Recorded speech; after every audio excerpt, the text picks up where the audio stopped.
Hello friends, welcome back to our YouTube channel AS technical Gyan. आज हम आपके लिए बहुत ही इम्पोर्टेंट टॉपिक लेके आए हैं जो कि पूरे वर्ल्ड में फेमस है। इसी पर हमारी ये जो टॉपिक है, आज का जो टॉपिक है हमारा, ये पर्सनल कम प्रोफेशनल दोनों ही लाइफ में बहुत ही इम्पोर्टेंट रोल प्ले करता है। इस टॉपिक जो कि मैं आज बात कर रहा हूँ, इस टॉपिक के बारे में जो मैं बात करने जा रहा हूँ, ये 5S है।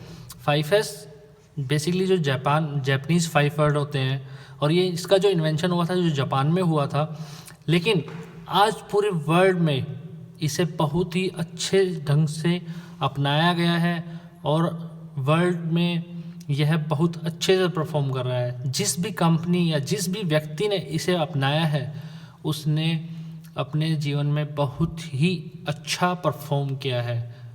तो चलिए आज हम आपको 5S के बारे में बता रहे हैं इस वीडियो में। 5S बेसिकली 5 वर्ड हैं, जो 5S हैं जो जापानीज है। सीरी, सीटोन, सीसो, सिकेत्सु एंड सित्सुके, जो कि ये 5S बनता है इन एस से। ये बेसिकली जापानीज में मैं आपको बताया। अब मैं आपको इन्हें हिंदी और इंग्लिश दोनों में बताऊंगा। शॉर्टिंग, जो पहला जो हमारा एस था सीरी, वो है शॉर्टिंग, मतलब छटाई करना। सीटोन मतलब इसका इंग्लिश में मीनिंग है सिस्टमेटिक अरेंजमेंट, हिंदी में सुव्यवस्था। और थर्ड जो है हमारा सीसो, इसका मीनिंग होता है हमारा स्पाई एंड स्पेन, मीन्स सफाई। और फोर्थ जो है सिकेत्सु, इट मीन्स स्टैंडर्डाइजेशन मतलब मानकीकरण। और पांचवा जो एस होता है सिकेत्सु, मीन्स सेल्फ डिसिप्लिन। अब डिसिप्लिन से तो आपको समझ में आ ही गया होगा। तो चलिए हम एक एक के बारे में बात करते हैं, और हम इस वीडियो में कुछ एग्जाम्पल भी देंगे जिससे आपको यह 5S बहुत ही अच्छे से समझ में आएगा। तो बेसिकली जो शॉर्टिंग है, शॉर्टिंग मतलब हमारा छटाई करना होता है। सीटोन मतलब उसको अरेंजमेंट करना, शॉर्ट अरेंज करना होता है। सीसो मतलब सफाई, सिकेत्सु उनका मानकीकरण, स्टैंडर्डाइजेशन, एंड 5S सित्सुके सेल्फ डिसिप्लिन। तो आइए हम चलते हैं अब एक एक एस के बारे में हम आपको बताएंगे डीपली। उससे पहले मैं आपको एक छोटा सा कुछ पिक्स दिखाना चाहूँगा जिससे आपको बहुत ही अच्छे से समझ में आएगा। आप देखिए इस पिक्स में एक बंदा अपनी मशीन पे काम कर रहा है, दूसरा कुछ मटेरियल ढूंढ रहा है, और आपने देखा होगा इस पिक्स में आप देख रहे होंगे कि पूरा सामान इधर से उधर फैला हुआ है।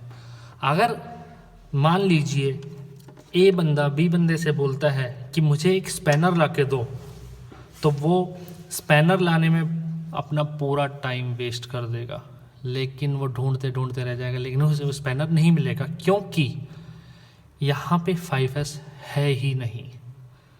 किसी चीज़ का कोई रख रखाव नहीं है। तो पहला जो एस था हमारा शॉर्ट, मीन्स सीरी। तो इसमें जो होता है हमें ज़रूरतमंद मीन्स नेसेसरी और अननेसेसरी, जिसकी हमें ज़रूरत नहीं है उनको हमें छटाई करनी है। छटाई करने से पहले हमें एक चीज़ का और ध्यान रखना है कि हम जो छटाई करेंगे, जो ज़रूरत की सामान हमारी है उन्हें हम पास रखेंगे, जो ज़रूरत का सामान नहीं है उनकी हमें फ्रीक्वेंसी डिसाइड करनी होगी। फ्रीक्वेंसी मतलब कि कितने टाइम बाद वो हमें यूज आ सकता है। फॉर एग्ज़ाम्पल कंबल है, अब आपको पता है कंबल का यूज कब किया जाता है, सर्दियों में। अब गर्मियाँ चल रही हैं, ऐसा तो नहीं है कि वो हमारे लिए ज़रूरतमंद का सामान नहीं है, ज़रूरतमंद का सामान है, लेकिन उसकी जो ज़रूरत पड़ेगी वो हमें ठंड के समय पड़ेगी। इसलिए उनको आइडेंटिफाई करना है, ऐसे इक्विपमेंट को आइडेंटिफाई करना है कि जो ज़रूरत है और जिसकी ज़रूरत बिल्कुल भी नहीं है और जिसकी ज़रूरत हमें कुछ टाइम बाद पड़ने वाली है, तो हमें उनको आइडेंटिफाई करना है। लेकिन आइडेंटिफाई करने से पहले हमें एक जगह, जो कि आज तक आप लोगों को किसी ने नहीं बताई होगी, कि जगह आइडेंटिफाई करनी होती है जिसे हम रेड टैग एरिया बोलते हैं। हमें जो ज़रूरत की सामान हो उनको अलग रखना है, ग्रीन टैग लगा के रखना है। जो ज़रूरत की सामान नहीं है उन पे हमें रेड टैग आइडेंटिफाई करना है और इनकी फ्रीक्वेंसी डिसाइड करनी होगी कि हमें कब ये ज़रूरत का सामान, जब जो ज़रूरत पड़े तो हम उसे आइडेंटिफाई कर सकें, हमें ले सकें उनसे, तो वो हम रेड टैग एरिया में से उनको लेके आ सकते हैं। फिर जो बचा हुआ जो सामान है, जो कि इक्विपमेंट है हमारे, जो शॉर्ट करने के बाद, पहला एस करने के बाद फिर हमें उसका सिस्टमेटिक अरेंजमेंट करना होगा। अरेंजमेंट करने का मतलब है कि मैं आपको दिखाने वाला हूँ कि पहले हमारे जो कुछ टूल्स थे वो ऐसे ही इस टूल बॉक्स के अंदर बिखरे हुए थे, लेकिन हमने उसको शॉर्ट करके और सेकंड एस का यहाँ पे उपयोग किया है सिस्टमेटिक अरेंजमेंट। उनकी प्रॉपर लोकेशन आइडेंटिफाई करनी है और उनको वहाँ पे अरेंज कर देना है। तो ये था हमारा सेकंड एस का एग्जाम्पल। ओके, अब आती है हमारी सीसो, मीन्स सफाई।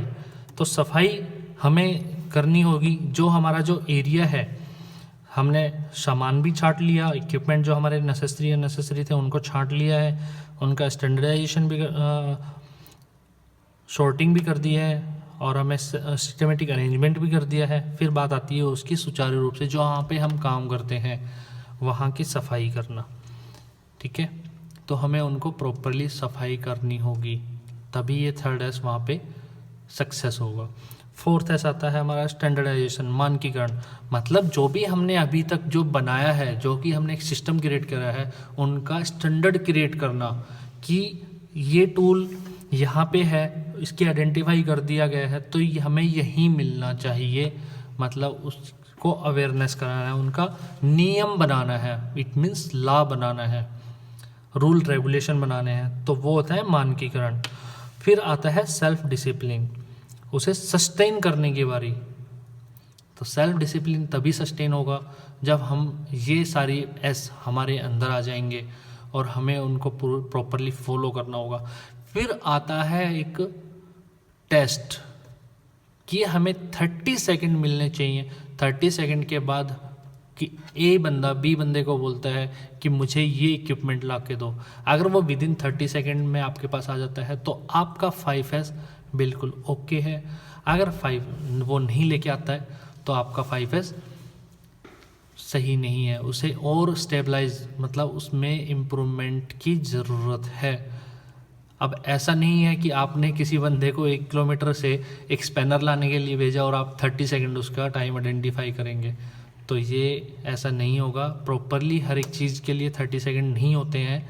तो 30 सेकंड उन्हीं चीज़ों के लिए होते हैं जो कि पॉसिबल होती हैं। मतलब एक रूम के अंदर से हमें एक सामान मंगाना है तो हम किसी भी बंदे को बोल रहे कि ये सामान वहाँ पे रखा है, आप लेके आओ। अगर वो उस रूम के अंदर से 30 सेकंड में लेके आ जाता है तो इट मीन्स आपका 5S सक्सेस हो गया वहाँ पे। तो ये थी एक छोटी सी वीडियो, आप देख सकते हैं मैंने इसको हिंदी में भी बनाया है अच्छे से। सीरी छटाई करना, सीटोन सुव्यवस्था, सीसो स्वच्छता, सिकेत्सु मानकीकरण एंड सित्सुके अनुशासन। Thank you.